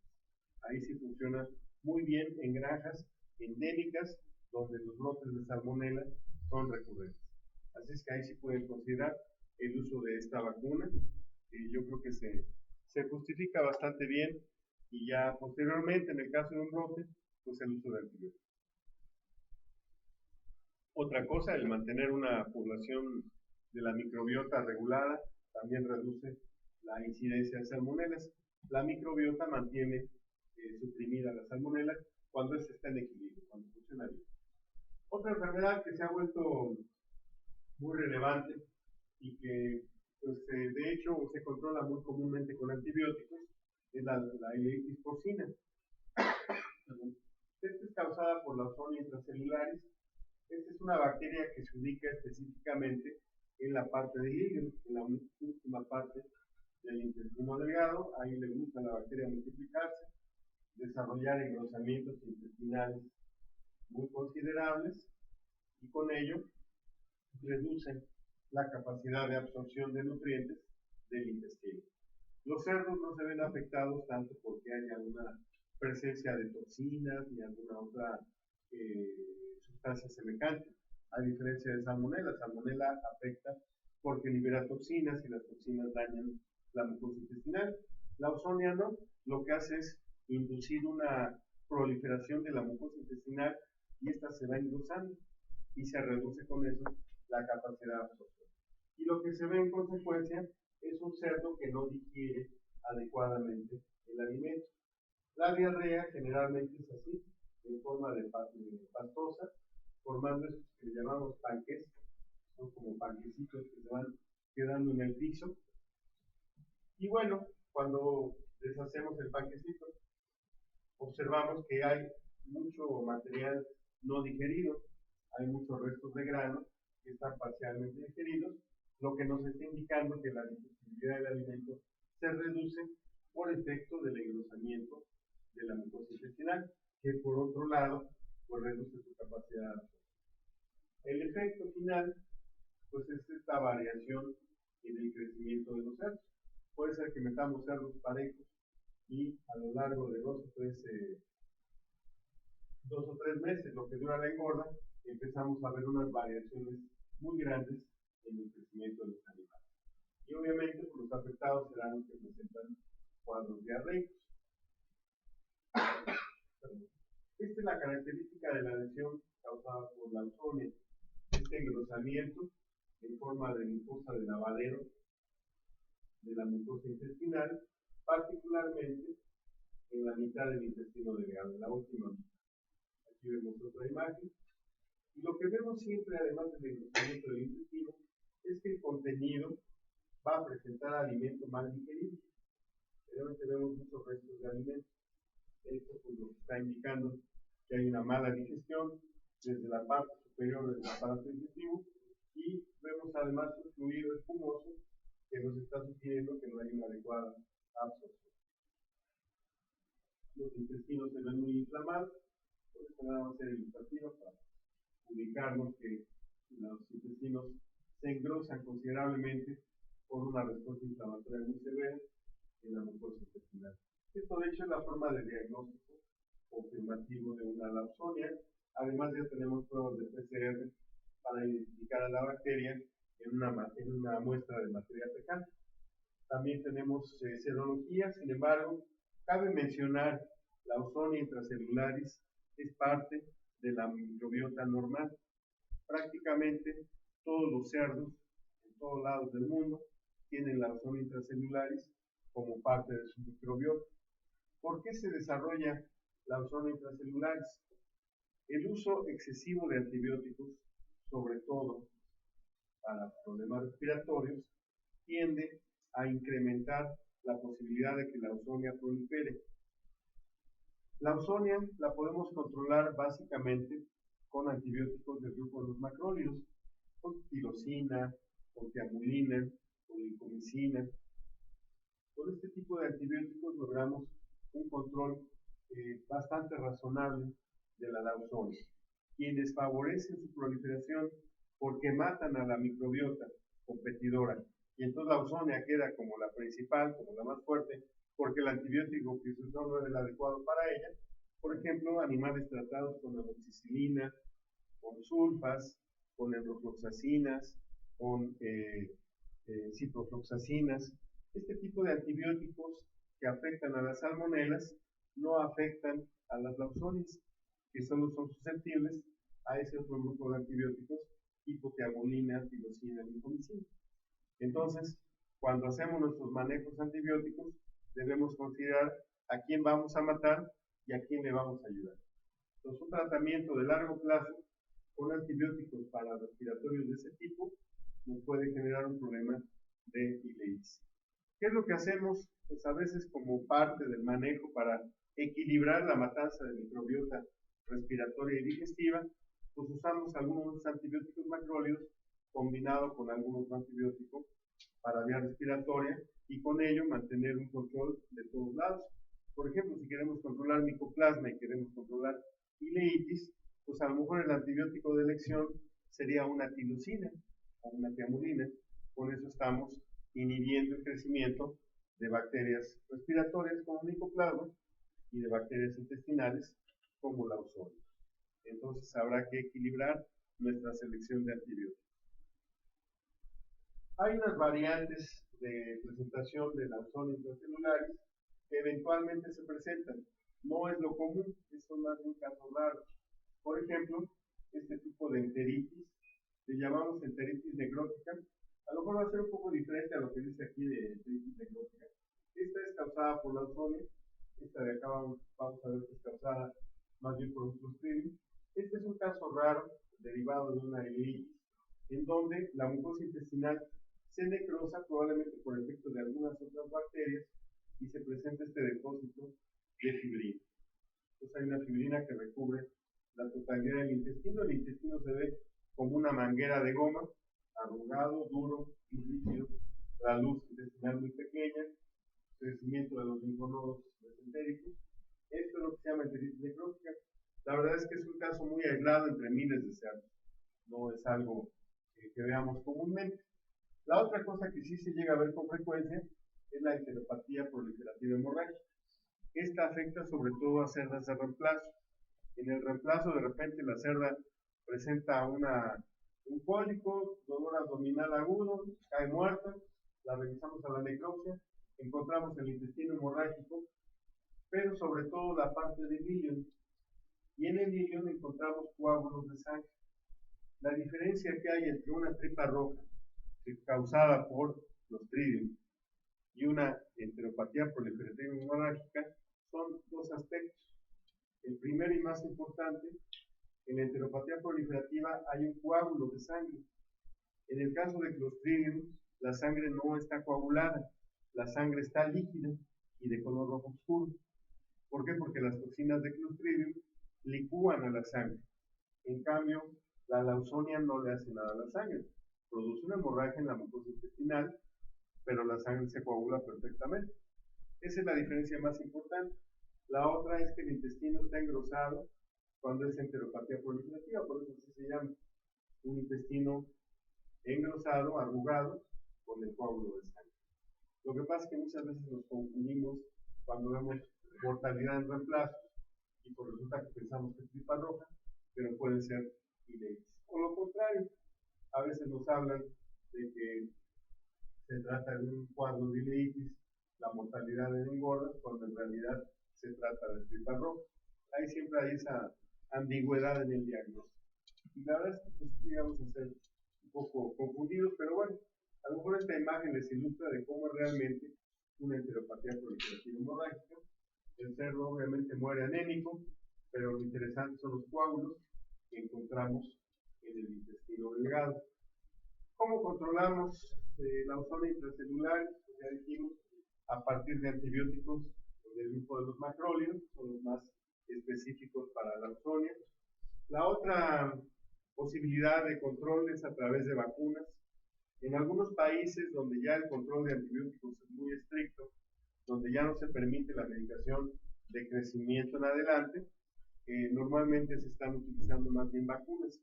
La vacuna, hay dos vacunas ya, la vacuna muerta de la zona intramuscular y la vacuna viva por vía oral. Las dos más o menos funcionan. El problema un poco es el que si medicamos en las engordas para control de micoplasma y la ozonia, pues la vacuna puede no ser muy útil. Quizá por eso en México no ha tenido mucha penetración o mucha demanda, porque seguimos usando muchos antibióticos. En otros países les digo si ya es de mayor uso la vacuna de la ozonia. Una cosa que hemos visto resurgir, quizás por algunas variaciones en la respuesta a las vacunaciones, es el circovirus, que afecta sobre todo el aparato digestivo. Recordemos que el circovirus es un virus inmunodepresor que afecta a todo el organismo prácticamente, pero dentro de todo el organismo está involucrado el intestino, en donde la baja de inmunidad permite que haya proliferación de agentes secundarios. El principal secundario de circovirus a nivel intestinal es la ozonia intracelular. Tendemos a ver intestinos muy engrosados con el aspecto característico de la ozonia. Entonces, bueno, puede haber ahí esta doble proliferación. Además, vemos que las placas de Peyer están muy aumentadas de tamaño, se ven manchitas blancas en la pared del intestino debido a este efecto del virus. El problema es que los cerdos clínicamente sufren un desgaste, se van adelgazando, presentan diarrea crónica, diarrea pastosa, hay una variación importante en el crecimiento del cerdo, o ya en los casos extremos, adelgazamiento de los cerdos, ya el cuadro característico de circovirus. Como lo identificamos, pues básicamente vemos un cuadro de circovirus general, donde el crecimiento de los ganglios linfáticos es considerable. Aquí estamos viendo los ganglios inguinales, muy aumentados de tamaño, como si fueran testículos. Esto nos está sugiriendo que hay una respuesta inflamatoria en esos ganglios, que es lo que produce el circovirus. Y la otra lesión, que también característica, crecimiento considerable de los linfonodos mesentéricos. Aunque ya vimos que este crecimiento puede estar asociado a otros agentes, sigue siendo más o menos característico ver un linfonodo aumentado de tamaño, intestinos engrosados y crecimiento de otros linfonodos. El diagnóstico finalmente se puede confirmar con una histopatología, una inmunohistoquímica o un PCR directamente de los tejidos para confirmar que hay circovirus en los ganglios linfáticos. Entonces, bueno, ahí lo que hay que hacer es evaluar el programa de vacunación al circovirus para ver por qué nos está fallando y por qué se está permitiendo que algunos cerdos desarrollen esta enfermedad. Entonces, ahí sería más bien control de la vacunación y a través de la vacunación. Otro síndrome que es muy frecuente, desgraciadamente es la principal causa de mortalidad en las engordas y en la finalización, el síndrome hemorrágico intestinal. Todavía es un síndrome, no se sabe bien la causa del problema. En términos populares lo llamamos tripa roja porque la característica es la hemorragia intestinal. No está identificado el agente causal porque no se ha logrado reproducir perfectamente bien la enfermedad. Nosotros le podemos dar clostridios a un cerdo y el cerdo vive feliz, nunca le da. ¿Por qué algún cerdo desarrolla la enfermedad y otro no? Es algo que todavía no se logra reproducir al 100%, y por eso es que no hay una causa específica. Sin embargo, se relaciona principalmente con clostridios porque es lo que más se observa en los estudios de estos intestinos. Hay una serie de factores predisponentes y por eso es que en la engorda vemos más este problema. Tripa roja o síndrome hemorrágico intestinal está muy relacionado con condiciones de estrés. El estrés lo que hace es reducir o alterar el movimiento intestinal, generar zonas en donde hay reducción del movimiento del intestino, se forman zonas anaeróbicas y eso predispone a que se multipliquen los clostridios que normalmente viven en el intestino. Pero si encuentran un medio anaeróbico favorable debido a este estrés de los cerdos, pues eso permite que proliferen y desarrollen la enfermedad, que es a través de las toxinas que liberan estos clostridios. Ahora bien, ¿qué es lo que causa el estrés? Pues todo lo de arriba. Alta densidad poblacional, corrales saturados, temperatura alta en las naves, temperaturas mayores a 30 grados son un fuerte predisponente debido al estrés térmico de los cerdos, periodos de ayuno alternado a consumo excesivo, es decir, si no llenamos los comederos, si no hay alimento siempre disponible, pues los cerdos pueden pasar periodos de ayuno. ¿Y cuál es la respuesta de un cerdo ante un periodo de ayuno? Cuando llegue el alimento, los cerdos dominantes comen mucho, porque piensan que a lo mejor ya no va a haber alimento después. Entonces el cerdo, por eso es una alcancía. El cerdo tiene esa tendencia a ser ahorrativo. Entonces dice, si no hay alimento después, pues lo voy a ahorrar en la panza. Y se ponen a comer, comer, comer, comer. Cuando se llenan de alimento, entonces sí se retiran del comedero. Pero esa represión de alimento, ese saturarse de alimento en el estómago y el intestino, genera condiciones de anaerobiosis que favorecen la proliferación de clostridios. Por eso los mejores cerdos son los que se mueren, porque son los más tragones, y eso es lo que les condiciona la proliferación de la bacteria. Entonces hay que evitar esto de dejarlos sin comer durante varias horas, porque predispone a este estrés y a este consumo excesivo de alimentos.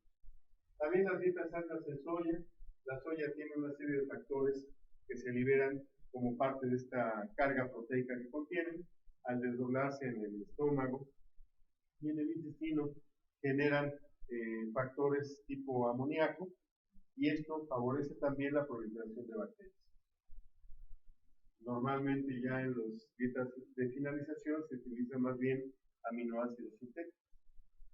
Otra cosa pues, puede ser la indigestión, básicamente lo que comentábamos, cerdos dominantes que comen mucho y se indigestan. Básicamente el problema lo encontramos asociados a toxinas de Clostridium.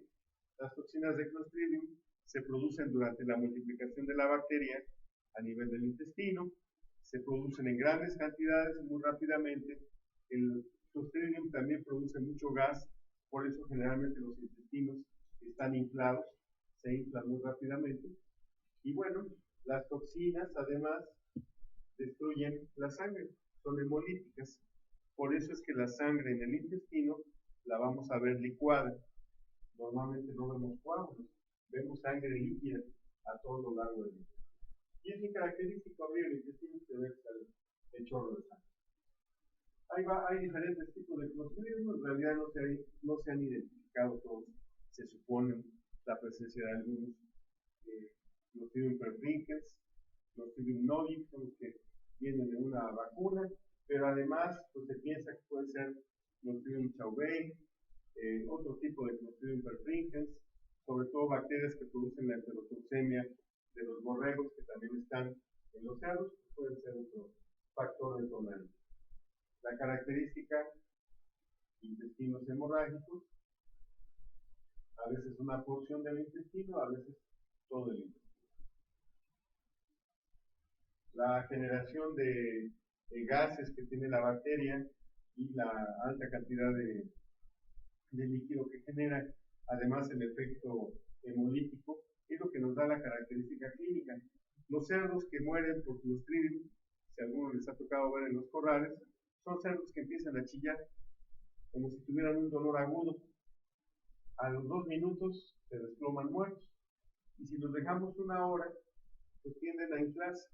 Este efecto de inflarse, y que a veces pues, no tardan muchas horas, y ya pareciera que tienen días de muertos, es precisamente el efecto de las bacterias que se están multiplicando y que están liberando grandes cantidades de gas. Por eso es que el cerdo se hincha. Aquí vemos igual, tiende ya a haber prolapso rectal, que es otra característica. Y además hay secreción de fluidos sanguinolentos. A veces se llegan a confundir un poco en esta etapa de ver a los cerdos muertos con APP. Esto en realidad es parte de la sangre que se está licuando en la mucosa oral o en el estómago y se está expulsando por vía oral. Por aspecto, muchos cerdos están de un color rojo difuso en el cuerpo debido a este proceso toxémico y hemolítico. Intestinos, otra vez, hemorrágicos. Aquí una porción, sobre todo la porción del ilio, no se ve hemorragia del colon. Aquí algo más difuso, tanto el intestino delgado como el intestino grueso hemorrágicos. Aquí al abrir el intestino pues, sale sangre. Otras presentaciones, puede haber edema del colon. Esto sobre todo en cerdos más jóvenes, en cerdos de finalización. Es poco frecuente ver edema del colon. El hígado generalmente presenta un aspecto muy deteriorado, se deshace con facilidad, lo que llamamos friable, muy blando, crepitante inclusive. El hígado tiende a depositar mucho gas, entonces se deshace con facilidad. Y también podemos encontrar hemorragias en el corazón. Las toxinas de Clostridium tienden a afectar vasos sanguíneos cardíacos, contribuyen a la muerte del cerdo. Los riñones generalmente también están muy degenerados, muy suaves, inclusive ya en procesos de putrefacción. Otra vez, un intestino muy hemorrágico. A veces no es tan severo el cuadro, aunque esto no lo vemos tanto en el de engorda, sino más bien en los cerdos en destete. El intestino lleno de líquido. Esta puede ser una variante de una clostridiasis. ¿Cómo tratamos? Bueno, el tratamiento de las clostridiasis generalmente requiere el uso de un antibiótico que mantenga baja la carga de clostridios y sobre todo prevenga la multiplicación de clostridios en el intestino ante situaciones de estrés. Desgraciadamente ya sabemos que no podemos corregir todo el problema del estrés que tenemos en el corral, sobre todo densidad de población, disponibilidad de comederos, de bebederos, de vegetación. Así es que bueno, eventualmente dependemos del uso de antibióticos para mantener controlada esta flora microbiana. Otra cosa, no sabemos en qué momento se desencadena Clostridium. Es una lesión que se desarrolla muy rápidamente. Eso sí hay que considerarlo. Desde el momento en que la bacteria, que es una espora en realidad, se convierte en bacteria, en un bacilo, empieza a secretar toxinas y gases, es cuestión de horas. Y realmente la muerte se da en un periodo muy corto de tiempo. Por eso es que normalmente no hay un tratamiento como tal. En realidad es el uso preventivo de antibióticos para controlar la proliferación de Clostridium. Se ha manejado también algunas otras posibilidades de fitoterapia, por ejemplo, para el control de Clostridium. Se ha utilizado orégano, se llega a utilizar algunos otros vegetales. Sin embargo, pues todavía tenemos un uso relativamente limitado, muchas veces por el costo que tiene este tipo de productos y lo variable que tienen en la respuesta. Entonces, esa es parte del control, que es más una prevención del uso del antibiótico para las clostridiasis, más tratar de mantener un ambiente confortable y tratar de reducir la densidad de población. Finalmente, las espiroquetas, que es otra enfermedad, estas sí es de las que decíamos, son enfermedades viejas que han resurgido desde que se restringió el uso de los antibióticos como promotores de crecimiento. De repente pues ha llegado el boom, ¿no? Pues solo utiliza plantas, solo utiliza un modificador de la flora, un prebiótico, un probiótico, todo ese tipo de productos muy utilizados ya en Europa por la restricción del uso de antibióticos. Empieza a haber una penetración a nuestro continente, pero pues ya sabemos que hay diferencias en los sistemas de producción europeos y americanos. Aquí nos gustan muchos cerdos en poco espacio, tener al cerdo en producción intensiva, con una alta presión de infección. Entonces, pues desgraciadamente esto ha ido complicando la producción de los animales. Hace 20 años, pues hablar de disentería era relativamente raro, porque no era una bacteria común. ¿Por qué? Porque en ese entonces todos usábamos Carbadox, era parte del alimento. Entonces, pues, normalmente no veíamos disentería, ¿no? Siempre estaba controlado. De repente llegó el esquema de, bueno, ahora sí quiten todos los antibióticos, prohibidos los promotores de crecimiento. ¿Y qué pasó con el tiempo? Reaparecieron bacterias como Brachyspira y disentería. Si hablamos de aparato respiratorio, reapareció rinitis. Pues bueno, parte de esto de manejar bajo nivel de antibióticos. Esta bacteria es una bacteria que se ubica en el colon, básicamente, no afecta a otras partes del intestino, pero ahí sí se multiplica, secreta toxinas y genera una pérdida de líquidos importante, incluyendo pérdida de sangre. Las diarreas por disentería porcina, por Brachyspira y disentería, son de color negruzco, son muy líquidas, dejan charcos en el piso, ensucian la zona perianal, y normalmente la diarrea tiene este color negruzco. De hecho, la sinonimia de hace 25 o 30 años, cuando estábamos en la escuela, era la de chorro prieto. ¿Por qué? Es una diarrea que tenía sangre parcialmente digerida y que nos daba esta diarrea negra, muy característica. Y bueno, estas fotos son recientes, así es que la enfermedad ha vuelto a aparecer y tiene un impacto económico muy importante por el desgaste que sufren los cerdos en muy poco tiempo. Un cerdo con este tipo de cuadro diarreico que va a presentar anemia y deshidratación puede perder 4 o 5 kilos en el transcurso de una semana. El engorda, pues eso es bastante costoso. Ya vimos el cuadro clínico, diarreas, generalmente tiende a difundirse rápidamente en los corrales, muchos cerdos afectados, y a la necrosia, que es como usualmente completamos nuestro diagnóstico, observamos que sobre todo el ciego y el colon están muy hemorrágicos, distendidos, y sobre todo la mucosa, cuando la enjuagamos, está recubierta de este material fibrinoso. La bacteria produce toxinas e induce una necrosis del epitelio. Con ello tendremos el recubrimiento de ese epitelio con un exudado, que en este caso es un material fibrinoso, que trata de proteger la mucosa intestinal que ha sido destruida. Una lesión muy característica y muy ubicada básicamente en el colon, no afecta el intestino delgado. En la etapa aguda es muy hemorrágica, generalmente tenemos las heces del colon engrosadas con una respuesta hemorrágica severa. En animales muertos en etapa muy aguda. Aquí lo mismo, vean la mucosa del ciego, fuertemente hemorrágica, y esta también ya casi amoratada por la hemorragia. Lo mismo observamos ya en un caso más de varios días de evolución, donde ya la diarrea es negra, ya no es una hemorragia francamente roja, sino más bien va tornándose a un contenido del colon negruzco por la sangre digerida, ya sangre degradada. Y cuando lavamos otra vez, para que no olviden este tipo de lesión, bien característico de la disentería, el recubrimiento por material fibrinoso amarillo sobre la mucosa. ¿Cómo tratamos las disenterías?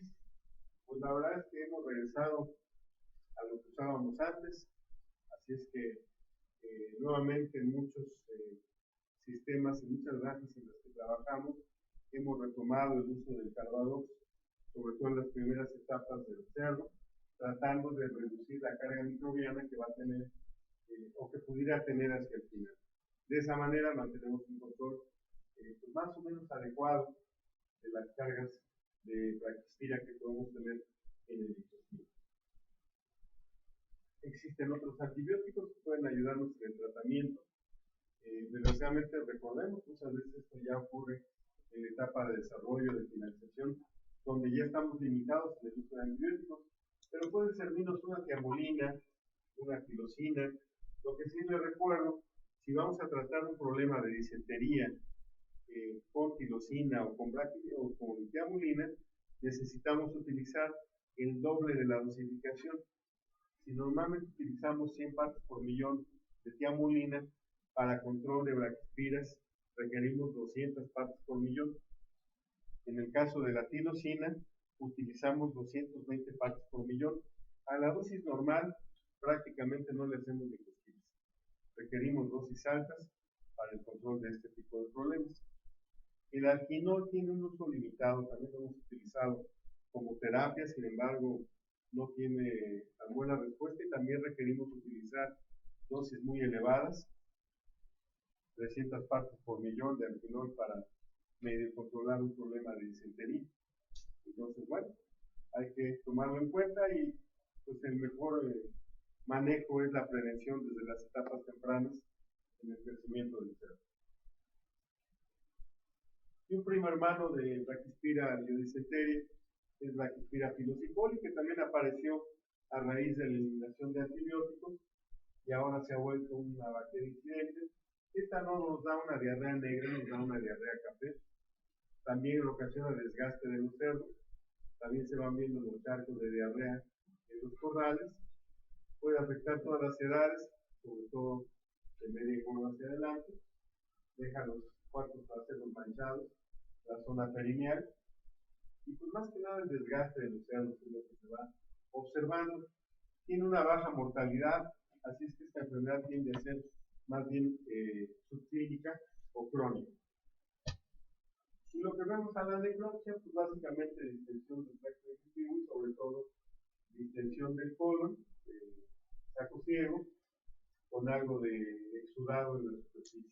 No es tan severa como disentería, el engrosamiento del intestino es más ligero. Sí vemos algo de fibrina o algo de congestión en la mucosa del colon, pero nada más, no hay una lesión tan característica fuera de esta distensión de las asas del colon. También una bacteria difícil de diagnosticar.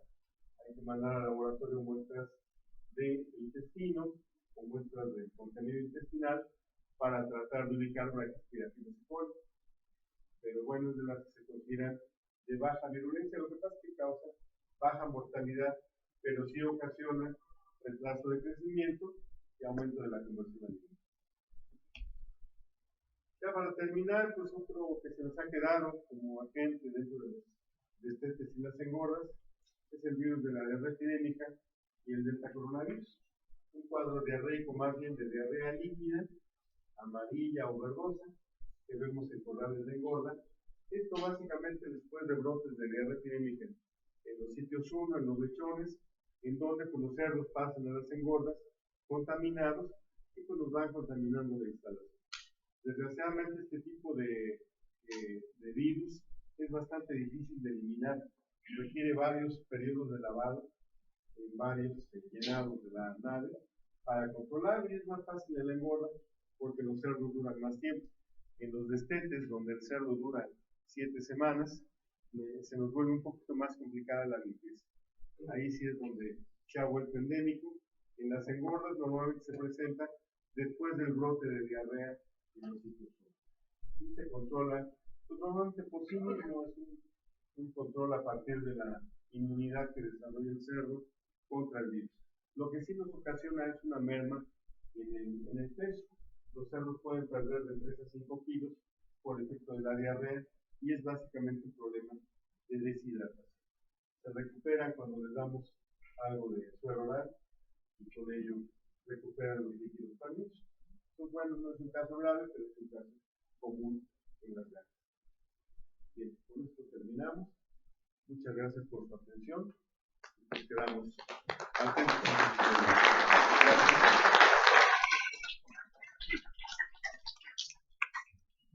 No sé si tengan preguntas para el doctor.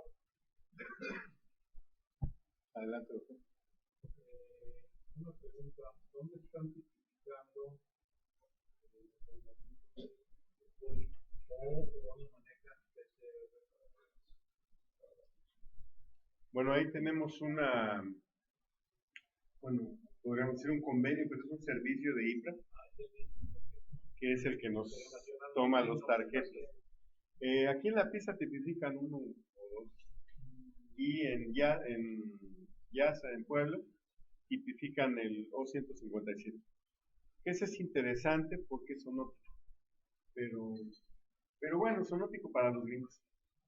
En Estados Unidos, esa cepa de coli, que en México en cerdos está más que identificada, en Estados Unidos causa una enfermedad hemolítica en el humano, sobre todo los que comen hamburguesas medio crudas. Pero aquí en México, pues, acostumbrados a las carnitas de troncha, pues eso ya tenemos inmunidad con ese tipo de cosas. Así es que aquí no hay problema, pero es muy común en México. Y básicamente con IPRA es con quien identificamos las toxinas y la tipificación. ¿Alguna pregunta? ¿Alguna duda? Pues agradecemos nuevamente al doctor, con un aplauso.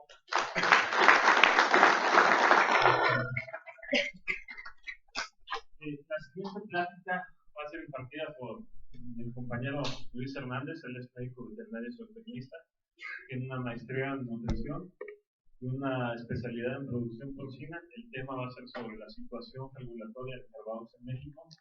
Recibamos un aplauso a Luis.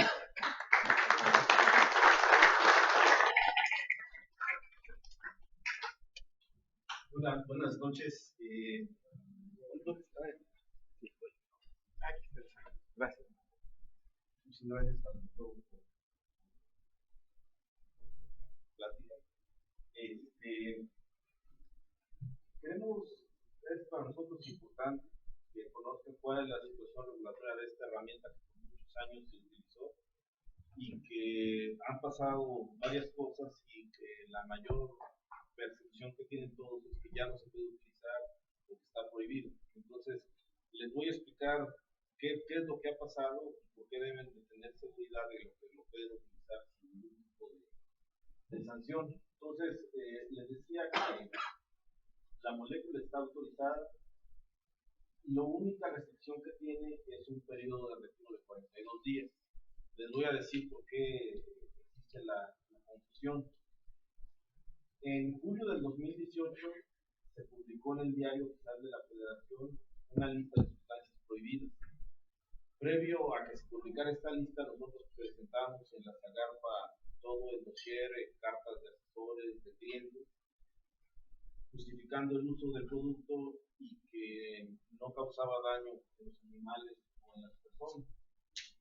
A pesar de esto, Zagarpa publica el Carbadox en esta lista y lo que hace es colocarle un asterisco que dice que el Carbadox está prohibido en porcinos adultos y además para todas las edades de todas las demás especies animales destinadas para el abasto, en apego a la disposición legal aplicable. Entonces, lo coloca en esta lista y básicamente vuelve a decir lo que ya sabíamos, que el producto que solamente se debe utilizar en cerdos y no en cerdos adultos y en ninguna otra especie. Y la disposición legal aplicable es la etiqueta que está autorizada por Zagarpa y lo que pide es un periodo de 42 días.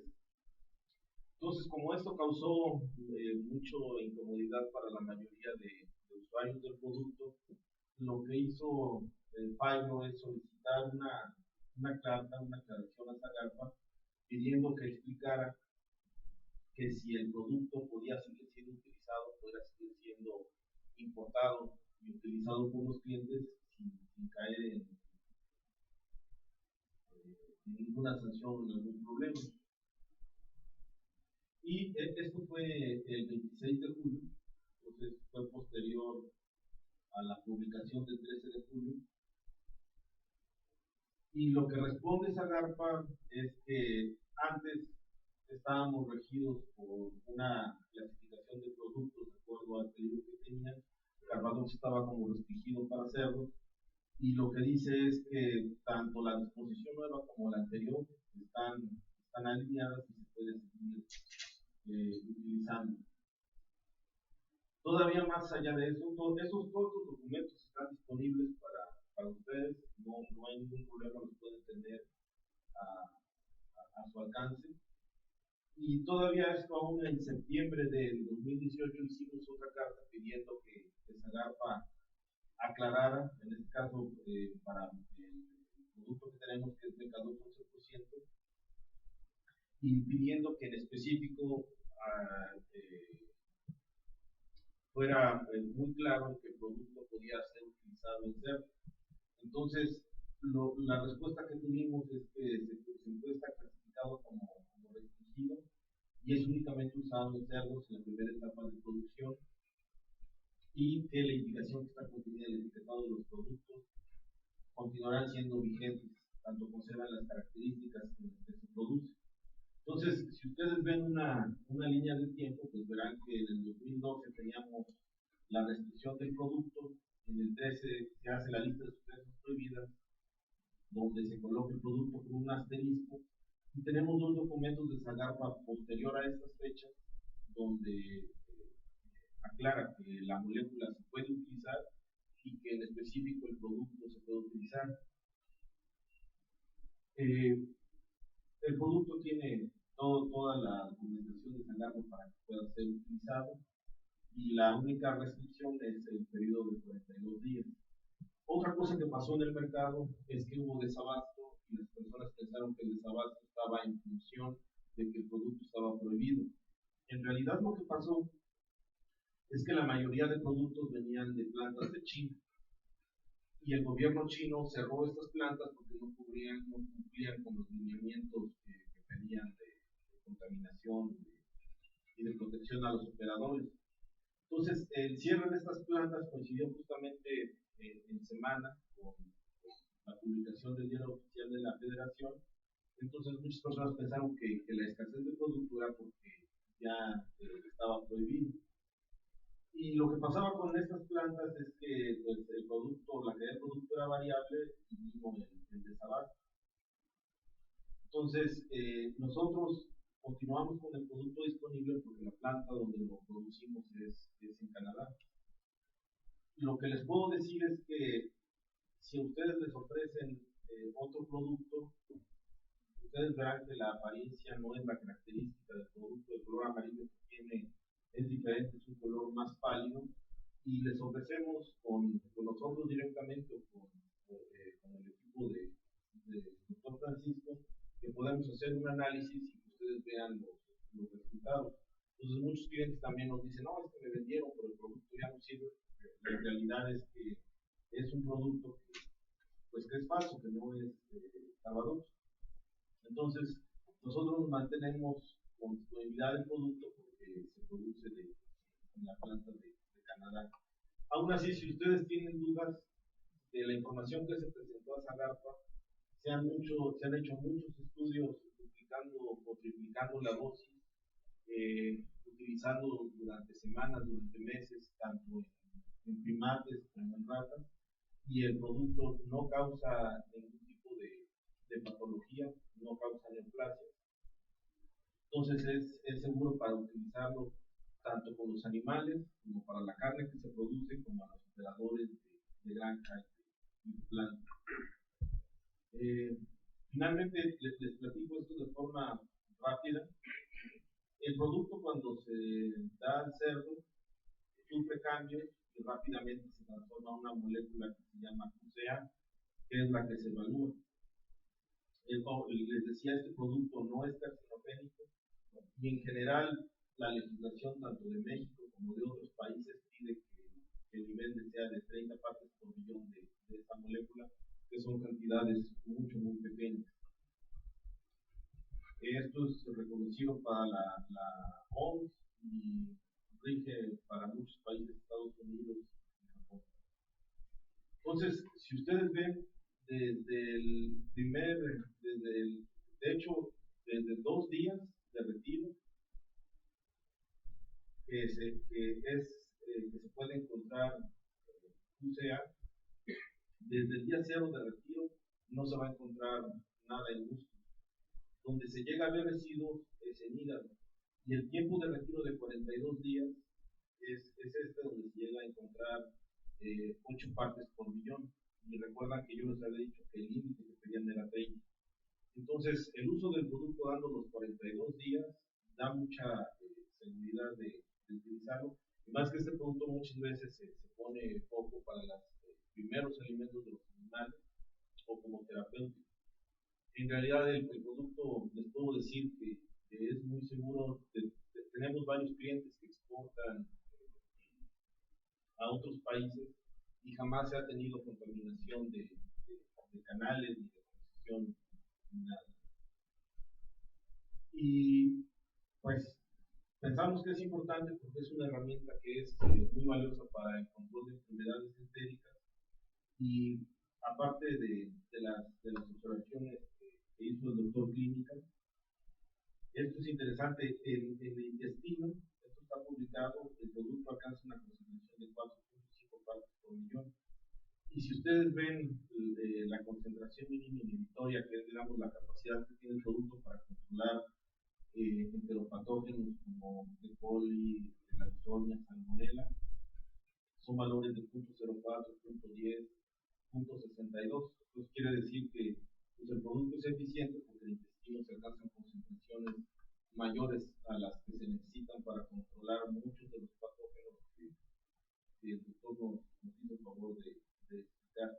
Entonces, el mensaje que queremos dejarles que se lleven es que el producto está disponible, lo pueden utilizar, están todos los documentos regulatorios para que sepan que no tienen ningún problema al utilizarlo, y lo que se les pide es que les dé un periodo de retiro de 42 días, y con esos 42 días ustedes garantizan que no hay ningún riesgo finalmente para los que consumen el producto, que es la carne de cerdo.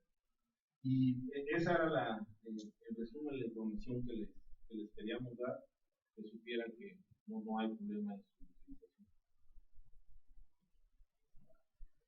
Muchas gracias, Luis. ¿Preguntas? ¿Alguna pregunta sobre Tabarbox, sobre la situación regulatoria en México? Pregunta, ¿las cartas son específicas nada más para el mercado o cumplen para cualquier parámetro? Mire, son dos cartas. Una que es para todos los Carbadox, o sea, lo hace de forma indistinta, habla de la molécula Carbadox. Y hay otra que tenemos para el producto. Lo que le decía también es que actualmente no hay fuente de Carbadox, no hay muchas fuentes de Carbadox. En realidad, la única planta que está funcionando es la de Canadá y Estados Unidos. Ahora China no ha empezado a producir. Si tiene algún otro producto que lo ofrezca, pues yo lo que le diría es también que revisara la apariencia y podemos hacer un análisis, porque no hay de dónde venga otra molécula ahora. Pero la respuesta es sí, no es específica de la marca, es específica para la molécula, pero también tenemos un documento específico para la marca, para el mercado. Más que todo, sí. Tener una libertad de decir, porque yo soy libre. Sí. Pero ustedes nos dan la garantía. Sí. Sí. Sí, todos los documentos están disponibles y se los entregamos. Gracias. ¿Alguna otra duda, comentario?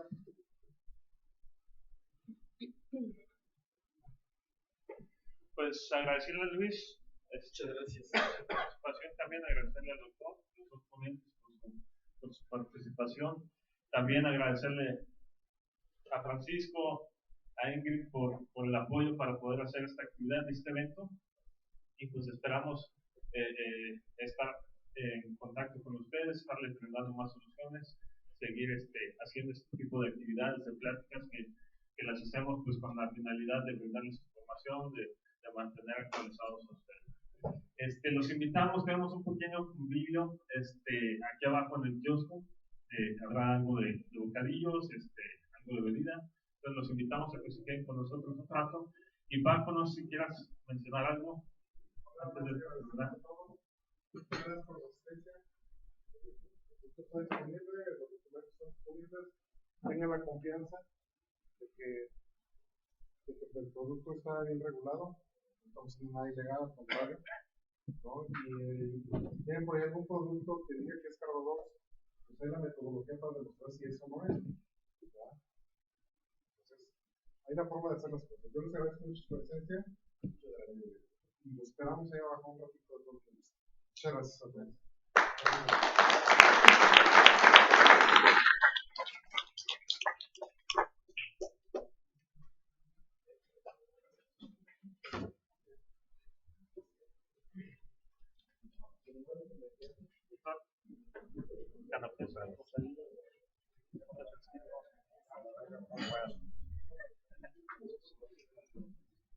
Eso sí.